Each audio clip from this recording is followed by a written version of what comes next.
नमस्कार दोस्तों।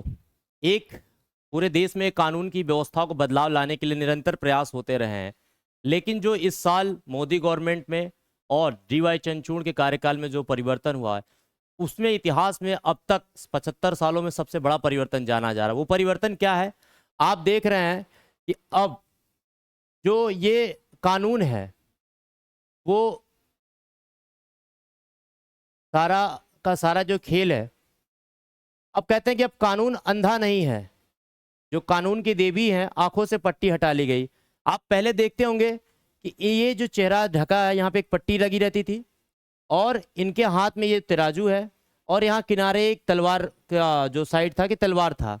अब उसकी बजाय ये जो डीवाई चंद्रचूड़ है, आप देख रहे हैं इनके चेहरा को, भली भांति इन्होंने बहुत सारे परिवर्तन कानून में किए हुए हैं और लगातार करते भी आ रहे हैं।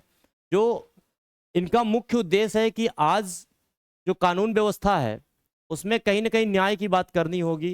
सजा देने की बात, जैसे गांधी जी कहते हैं कि अगर आंख के बदले आंख लेंगे तो पूरी दुनिया अंधी हो जाएगी, उसी तरह कहीं ना कहीं ये सजा की बात की बजाय ये न्याय की बात करते हैं। और ये कहते हैं कि अब काफी सालों के बाद हम कहते हैं इस स्थिति में आ गए हैं कि हम कहीं ना कहीं साक्ष्यों को देख सकते हैं, साक्ष्यों को समझ सकते हैं।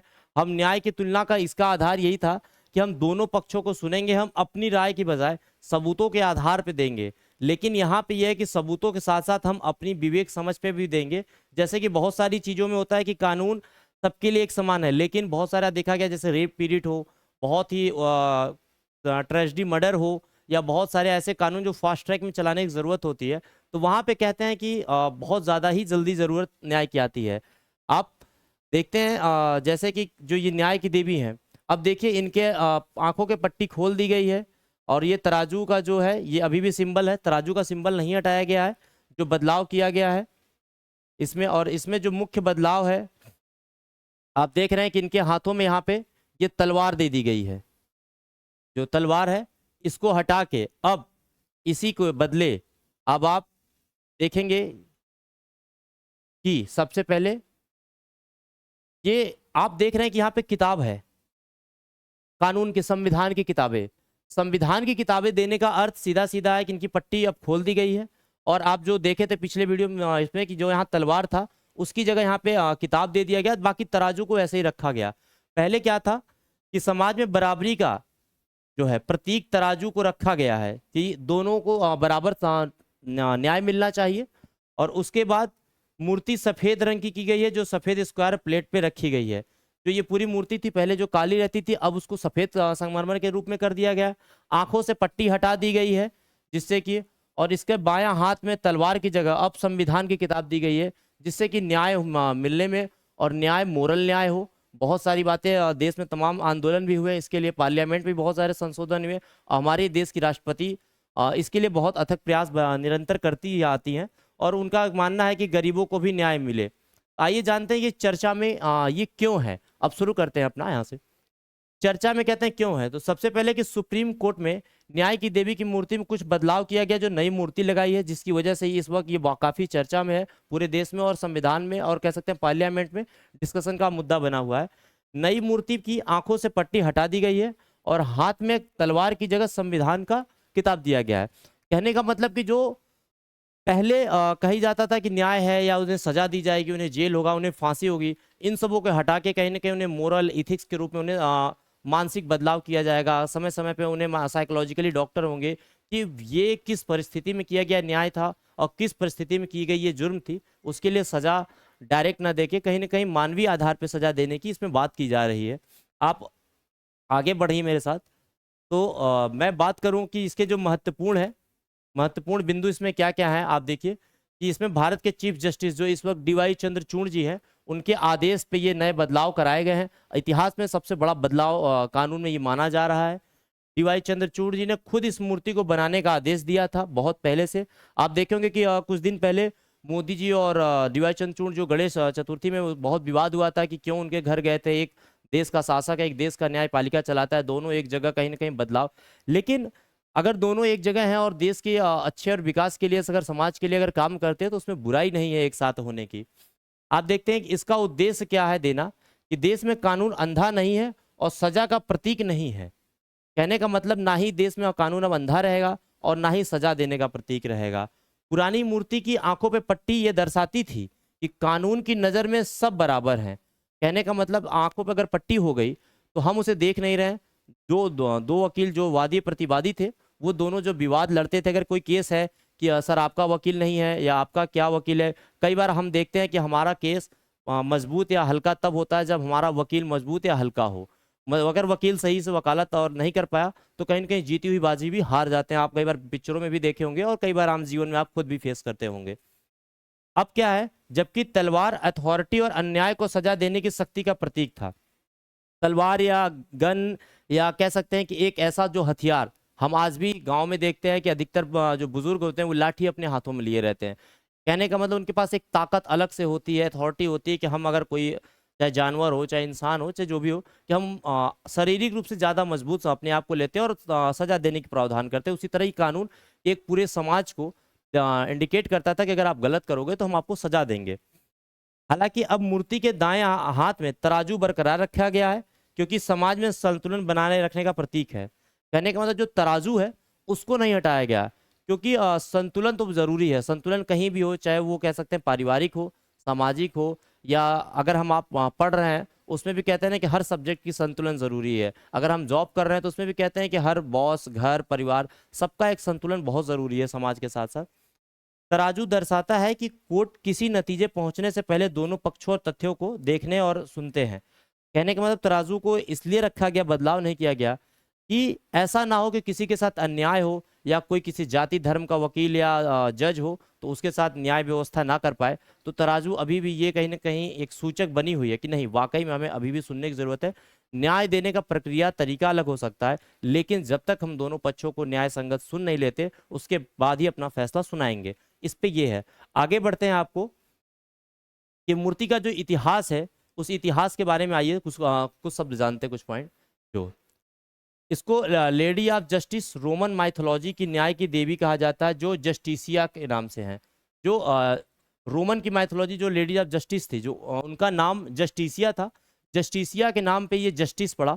और जस्टिस को हम हिंदी में न्याय कहते हैं। या जो ये रोमन सभ्यता से आई, बहुत पहले की बात है। उसके बाद धीरे धीरे हमारे इन्हीं शब्दों में जब हम गुलाम हुए, और अब तो लगभग लगभग ब्रिटेन और कह सकते हैं जब पूरा साम्राज्य था तो जो भी शब्द था वो यूनिवर्सल वहीं से लिया जाता है। आप देखते हैं कि ये यूनान की देवी है, इन्हीं के नाम से जस्टिस शब्द आया। वहां पे पहले उन्हें देवी के रूप में पूजते थे और उन्हें पूजा, जैसे हमारे यहाँ शंकर, शिव, पार्वती, गणेश, या नाम किसी का रख देते हैं महेश, किसी का कृष्णा, तो हम अपने भगवान को रखते हैं। उसी तरह उनके वो देवी थे, भगवान थे, उसलिए न्याय के लिए उन्होंने जो उनका नाम रख दिया जस्टिसिया। उनकी आंखों पट्टी दिखती थी क्योंकि न्याय हमेशा निष्पक्ष होना चाहिए। जो पहले देवी थी, कोई कहता है कि नहीं, उनके यहाँ तो एक माँ होती है ना, माँ के अगर 2 या 4 बच्चे हो तो कहते हैं उसके लिए ममता समान होती है। माना कि छोटे बच्चे है लाड ज्यादा करती है बड़े बच्चे को थोड़ा, लेकिन फिर भी आप देखेंगे छोटे बच्चे को सुलाने के बाद बड़े बच्चे को भोजन जरूर पूछती है कि बेटा खाना खाए कि नहीं खाए। तो कहीं ना कहीं उसके लिए ममता का समान है, तो न्याय समान हो। ये 17वीं शताब्दी में एक अंग्रेज पहली बार इस मूर्ति को भारत में लाए थे। जो 17वीं शताब्दी जब हम गुलाम थे अंग्रेज, उस वक्त इस मूर्ति को ला के हमारे यहाँ कह सकते हैं कानून राज का एक स्थापित करने की उन्होंने चेष्टा की, मंशा की, और तभी से कानूनी प्रक्रियाएं धीरे धीरे हमारे यहाँ अदालती प्रक्रियाएं शुरू हुई थी 17वीं शताब्दी में। आगे बढ़ते हैं। 18वीं शताब्दी में ब्रिटिश राज के दौरान न्याय की देवी मूर्ति का सार्वजनिक रूप से इस्तेमाल होने लगा। 18वीं शताब्दी बढ़ते बढ़ते जो ब्रिटेन था, ब्रिटेन अपने आप में बहुत ज्यादा ही कह सकते हैं कि पावरफुल हो चुका था, वर्चस्व हो चुका था, पूरी दुनिया में उसका दबदबा था। और उसी समय इसका इस्तेमाल पूरी दुनिया में सार्वजनिक रूप से होने लगा। भारत की आज़ादी के बाद भी हमने इसे अपना प्रतीक बनाए रखा। सबसे बड़ी बात है कि इस मूर्ति को हटाने का और न्याय की जो बदलाव करने का इसका एक जो मंशा है डी.वाई. चंद्रचूड़ जी का, या हमारी पार्लियामेंट का, या हमारे राष्ट्रपति जी का जो इस पे अनुमोदन है कि कहीं ना कहीं गुलामी से स्वतंत्रता के रूप में तो हम 75 साल हो गए, लेकिन अभी भी बहुत सारी ऐसी चीजें हैं जो गुलामी के प्रतीक के रूप में जानी जाती है। उसको धीरे धीरे ये हटाने का, बदलाव करने का और अपनी संस्कृति, भारतीय संस्कृति सभ्यता में बदलने का ये प्रयास कर रहे हैं। तो ये इसको अब इतने साल हो गए, ये कहा जाता है कि आज ये हटाया गया। रोम के सम्राट अगस्त न्याय को प्रमुख गुणों में से एक मानते थे। इसके बाद सम्राट टिबोरियन या जस्टिसिया के मंदिर बनवाया गया था और अपने शासन में जोड़ना चाहते थे। इस तरीके से है। आप इसके साथ आगे बढ़िए। तो आप देखेंगे कि जो सम्राट हैं उनकी सभी के सिक्के बनवाए, उनके सिंहासन थी और बहुत सारी चीजें संरक्षित घोषित कर दिया। शैक्षिक संस्थान है उनके नाम पे, कानूनी कोर्ट ऑफिस घोषित किया। फिर उसके बाद आती है ब्रिटिश काल की विरासत को पूरी तरीके से खत्म करने का प्रयास। कहीं ना कहीं जो भारत गवर्नमेंट है या भारत सरकार है या संविधान है, वो ये चाहती है कि कहीं ना कहीं हमारी जो संस्कृति सभ्यता, न्याय हो, कानून प्रक्रिया हो, कार्यपालिका हो, वो सभी भारतीय अनुसार, भारतीय संस्कृति, भारतीय विभिन्नताओं के अनुसार, कि ना कोई इस देश में किसी एक जाति का है, ना किसी एक धर्म का है, ना किसी एक कल्चर का है, ना किसी एक बोली भाषा का है। तमाम बोली भाषा कल्चर को लेते अपनाते हुए एक सामंजस्य की स्थिति बैठाते हुए इसको लिया गया है। तो इसका मुख्य उद्देश्य यह है कि इस मूर्ति को ब्रिटिश शासन की विरासत को पीछे छोड़ने की कोशिश के तौर पे देखा जा रहा है। हाल ही में भारत सरकार ने ब्रिटिश शासन के समय लागू इंडियन पिनल कोड को भी बदला था। आईपीसी आपने देखा था, बहुत सारी चीजें, और संविधान बहुत बदलाव भी स्थिति, और इसके लिए बहुत सारे कानून और वकीलों ने भी इस पे धरना दिया था कि बहुत सारी दिक्कतें हो रही हैं। भारतीय न्याय संहिता बीएनएस कानून भी लागू किया था। लेडीज ऑफ जस्टिस की मूर्ति में बदलाव करने का कड़ी से एक पहला उठाया गया था इसी कदम में, जैसे कि आईपीसी में बदलाव, बीएनएस में बदलाव, इसी तरह ये मूर्ति में बदलाव भारत सरकार का कहीं ना कहीं एक पहला और भी कदम कह सकते हैं कि बृहत रूप में न्यायपालिका में बदलाव कर रही है। क्योंकि कहते हैं कि अगर न्यायपालिका ही अगर मजबूत रहेगी और अपनी संस्कृति के अनुसार रहेगी, और सबसे बड़ी बात एक बदलाव है कि हमारी भाषा, हिंदी हो, उर्दू हो, मराठी हो, अन्य जो लोकल भाषा है, क्योंकि अंग्रेजी भाषा हर व्यक्ति को नहीं आती। न्याय व्यवस्था भी हमारी उसी परंपरागत और उसी ब्रिटिश काल की चली आ रही कि अंग्रेजी में सुनना, जज देना, आर्गुमेंट होना। जो आम जनता, हम आप जो जाते हैं न्याय पाने के लिए, हम समझ में नहीं पाते कि हमारे लिए लड़ा जा रहा है, हम ही लड़ रहे हैं, सारा कुछ हमें सजा दी जा रही है, पर उसका मतलब क्या था, उसका तर्क क्या था, कहीं ना कहीं अंग्रेजी भाषा में होती है। हमारी निजी भाषा और हमारे आम क्षेत्रीय भाषा में ना हो के इसकी वजह से हमें ये लगता है कि कहीं ना कहीं न्याय तो मिला है, लेकिन वो पूर्ण रूप से न्याय नहीं कहलाता है। आप इसके आगे बढ़िए, तो इसका जो एक मानना है कि ब्रिटिश काल है, आप जो बता चुके हैं सीजीआई से, यानी उनका विश्वास है कानून अंधा नहीं है, सभी को समान रूप से देखना है, मानकों को कोर्ट नहीं देना है, लेडी ऑफ जस्टिस के रूप में बदलती हैं। ये चीजें प्रक्रियाएं अनुसार न्याय दे रही थी। आंखों पे पट्टी क्यों थी? तो कहते हैं कि न्याय की देवी आंखों पट्टी बांधती थी। इसका जवाब दिलचस्प है। ऐसा इसलिए क्योंकि किसी को देखकर न्याय करना एक पक्ष में जाना जा सकता है, और आंखों में पट्टी बंधे होने का मतलब है कि न्याय की देवी हमेशा निष्पक्ष होती है। कहने का मतलब कि अगर मान लीजिए एक एग्जाम्पल है कि रोड पे हम जा रहे हैं और कोई एक डॉगी है, डॉगी के लिए कहते हैं कि रतन टाटा जी का बहुत ही प्रेम था, उनके लिए भी एक श्रद्धांजलि के रूप में है। एक डॉगी है और किसी को उसने काट दिया, तो उस तत्कालिक व्यक्ति के लिए तो वो व्यक्ति एक गुनाहगार है या डॉगी गुनाहगार है, और उस व्यक्ति को हो सकता है प्रतिशोध में मारे। लेकिन जिस व्यक्ति ने उसे पाला है, उस व्यक्ति को कहीं ना कहीं उससे मोह है और वो नहीं चाहेगा कि उसे मारे। और दोनों के लिए कहीं ना कहीं न्याय, अगर कानून व्यवस्था आती है, तो जब जज बैठता है, तो क्या पता अगर जज कहीं ना कहीं का डॉग प्रेम हो तो डॉग की तरफ झुकेगा, और कहीं ना कहीं उसे डॉगी से एलर्जी हो तो डॉगी के विपक्ष में देगा। इसीलिए कहते हैं कि पट्टी जो थी वो कहीं ना कहीं एक सामान्य रूप से, तुलनात्मक रूप से बातें करती थी, जिसकी वजह से ये सारी चीजें लागू होती थी। इस तरह जस्टिसिया को मूर्ति को हमें याद दिलाती थी कि सच्चा न्याय निष्पक्ष और किसी भेदभाव से होना चाहिए, जो उसका मोटो था। जो अन्य बदलाव हुए हैं, राष्ट्रपति द्रौपदी मुर्मू जी आप देख रही हैं कि डीवाई चंद्रचूड़ जी को और ये अर्पित कर रही हैं। उनका ये इस वक्त कानून में बदलाव, क्षेत्रीय मांग की बात करने के लिए सबसे बहुत ज्यादा श्रेय जाता है तो राष्ट्रपति हमारी द्रौपदी मुर्मू जी को, जो उड़ीसा से आती है और क्षेत्रीय लैंग्वेज हिंदी भाषा, और बहुत सारे आम बोलचाल जो मजदूर हैं, जो ग्रामीण हैं, जो किसान हैं, ये उनकी बात करती हैं कि उनको कैसे समझ में आए, उनको न्याय जल्दी कैसे दिया जाए, इस पे ये काफी जोर देती हैं। 75 वर्ष पूरे होने पे देख रहे हैं कि 75 वर्ष पूरे होने पे न्यायालय की स्थापना के अवसर पे ये बदलाव किया गया, इनको प्रतीक के रूप में दिया गया था। सर्वोच्च न्यायालय के नए ध्वज, ये जो सर्वोच्च न्यायालय का है, आप देख सकते हैं कि इसका जो ध्वज है, इसका जो ये ध्वज है, ये नए ध्वज के रूप में आ गया है। अब पहले ध्वज अलग था और इस वक्त ध्वज ये रहेगा 75 वर्ष पूरे होने के समय पे। और जैसे कि इस दौरान उन्होंने न्यायपालिका की स्थगन की संस्कृति में बदलाव किया, जो हमारी संस्कृति सभ्यता चल रही थी उसमें बहुत सारे बदलाव किए, और बलात्कार जैसे जघन्य अपराधों में फैसला होने वाली देरी की ओर इशारा किया था। जब 75 वर्ष पूरे हुए थे कोर्ट के, तो हमारी राष्ट्रपति जी ने ये कहा था कि जैसे बलात्कार जैसे बहुत सारे आम, जैसे किसी को मार पीट देना हो, किसी की जमीन हो, इन सब मैटर पे या एक बार न्याय देरी से मिले तो समाज अपने आप में लेता है। लेकिन आप देखने को अभी बंगाल में एक लेडीज के साथ निर्मम तरीके से बलात्कार और हत्या हुई, उसके लिए अगर उसी प्रक्रिया से आएंगे जैसे कि निर्भया केस दिल्ली में हुआ था, उसको मिलने में इतने सालों की देरी होगी। अगर इस तरीके से हम देरी करेंगे तो न्याय के बजाय अन्याय के रूप में घोषित होगा। न्याय तो मिलेगा लेकिन पूर्ण रूप से वो अन्याय कहलाता है, क्योंकि उसकी क्षति, उसकी वेदना समाज को तार तार करके रख देती है और बहुत सारे अन्याय और गुनाहगार बच भी जाते हैं इस दरमियान समय के साथ। आगे अगर हम बढ़ते हैं, इसको लेके चलते हैं आपको, तो इसकी जो आप देख रहे हैं कि राष्ट्रपति द्रौपदी मुर्मू जी ने जो बदलाव हुए हैं, चाहे वो झंडे के रूप में हो, चाहे इन कानून व्यवस्था बदलने की बात हो, उन्होंने खुद इसमें अपने ट्विटर एक्सेंट पे उन्होंने सेंड भी किया कि president Droupadi Murmu greeted the valedictory session of the 2 day national conference of the district judiciary organized by the Supreme Court of India in New Delhi. The president said that there are many challenges before the judiciary which will require coordinate effort. मतलब हमें judiciary में बहुत सारे challenges हैं और हमें coordinate करके बहुत सारे बदलाव करके न्याय देने की प्रक्रिया में अपने आप को सुधारात्मक करार करने की जरूरत भी है, जो समाज के लिए हित की कार्य होगी। आगे बढ़ते हैं इसी दिशा में। सुप्रीम कोर्ट का नया झंडा और नया प्रतीक जो है, सर्वोच्च न्यायालय के ध्वज पे संस्कृति श्लोक अंकित है, यतो धर्मस्य जय, जिसका अर्थ है कि जहां धर्म है वहीं विजय है। हमने कई बार सुना है कि धर्म करो, या कहते हैं ना कर्म करते जाओ फल की चिंता मत करो, या धर्म हमारा कहता है कि पिता का धर्म है कि पुत्र को पढ़ाना, पुत्र को पालना, और पुत्र का धर्म है कि एक समय के बाद पिता की जरूरतों को वृद्धावस्था में जब आए उनको पालना। माँ बाप का कर्तव्य है, भाई बहन का कर्तव्य, समाज का कर्तव्य, बहुत सारे कर्तव्य हमें दिखाए जाते हैं। उसी तरह उसको धर्म के रूप में लाया जाता है कि कहते हैं कि जहाँ यतो धर्मस्य जय, ये जो लिखने का श्रेय है कि जहाँ धर्म है वहीं विजय है, महाभारत के कहीं ना कहीं गीता से ये इसको उठाया गया है।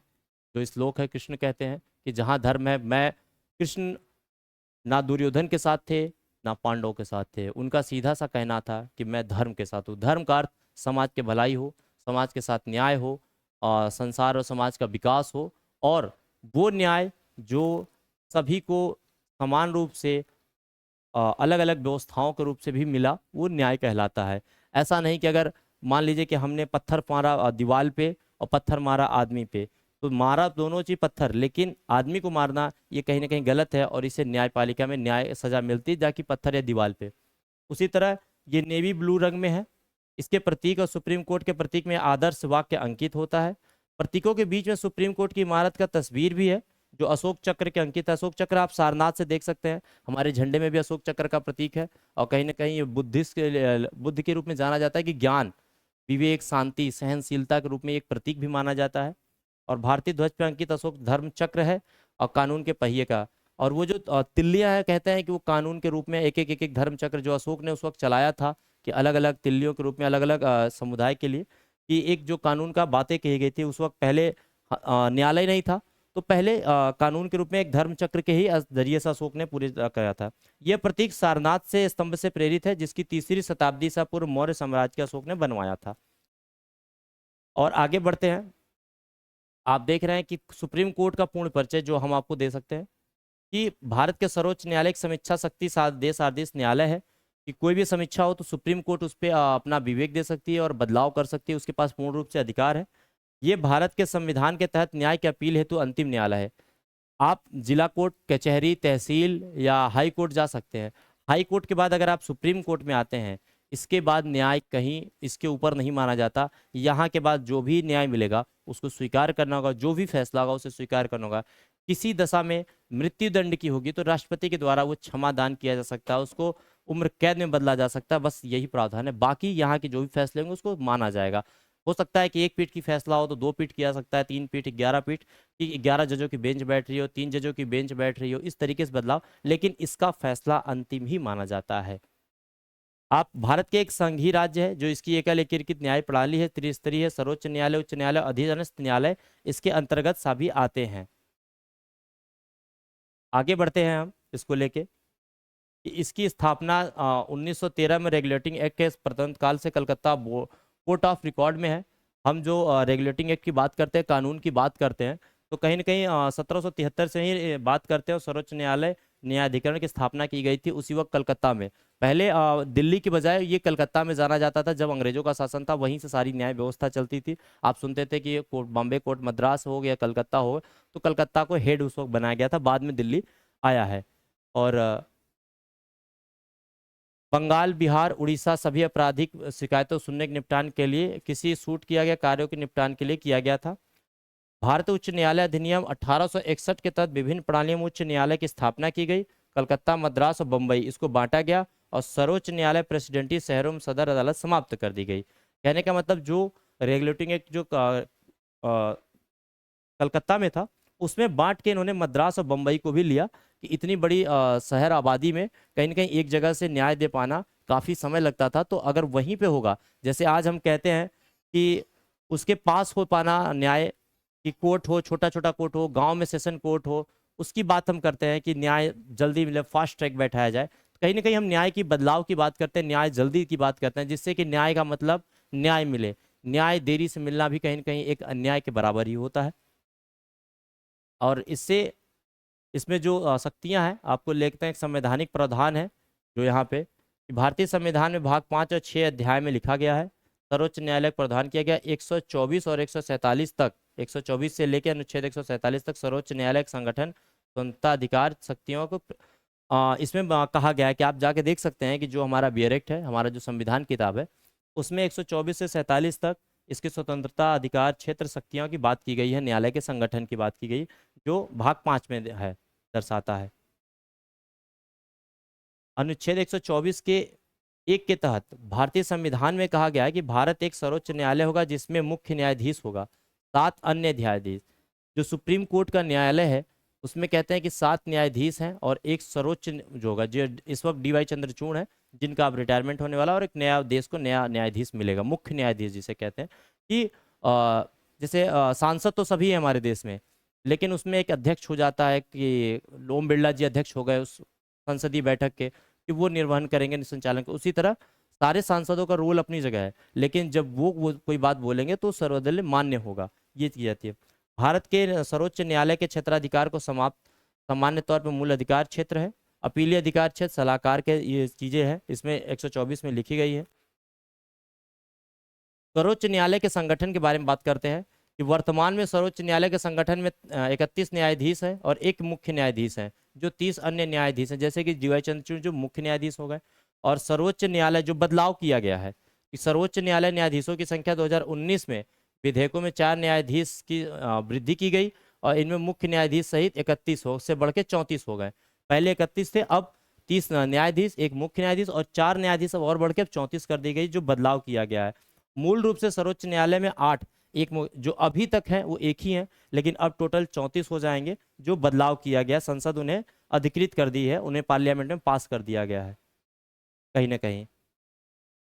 और आप देख सकते हैं कि किस तरीके से कहीं ना कहीं जो इसकी बात मैं कर रहा था कि इस वक्त देश में सबसे ज़्यादा बदलाव की बात हो तो इसकी चर्चा बहुत है कि आंखों पे पट्टी हटा दी गई, न्याय मिलेगा, न्याय समय से मिलेगा, और न्याय में क्या व्यवस्थाएं होंगी, कैसे चेंजेस मिलेंगे, क्या क्या तरीकाएं होंगी, बहुत सारी चीज़ें हैं और समय समय मैं आपको लाता भी रहूँगा। आप विशेषकर अगर एग्जाम में पूछा जाए कि इसमें बदलाव क्या नहीं हुआ है, तो आप कह सकते हैं कि तराजू का बदलाव नहीं हुआ है। बाकी मूर्ति का कलर हो, चाहे मूर्ति में हाथ में जो तलवार था, अब संविधान की बात हो, चाहे आंखों पट्टी थी, पट्टी हटा दी गई, इन तमाम बदलाव थे। बस एक बदलाव ये हुआ है, नहीं हुआ है कि तराजू अभी भी रखा गया सामान्यतः। इसी तरह आपको कैसा लगा ये आप जरूर मुझे कमेंट के माध्यम से बताएगा, और आपके भी जो क्वेश्चन थे आप उसको कमेंट के माध्यम जरूर पूछेगा। इसी तरह मैं लेते आ रहा हूँ। नमस्कार, मैं अविनाश।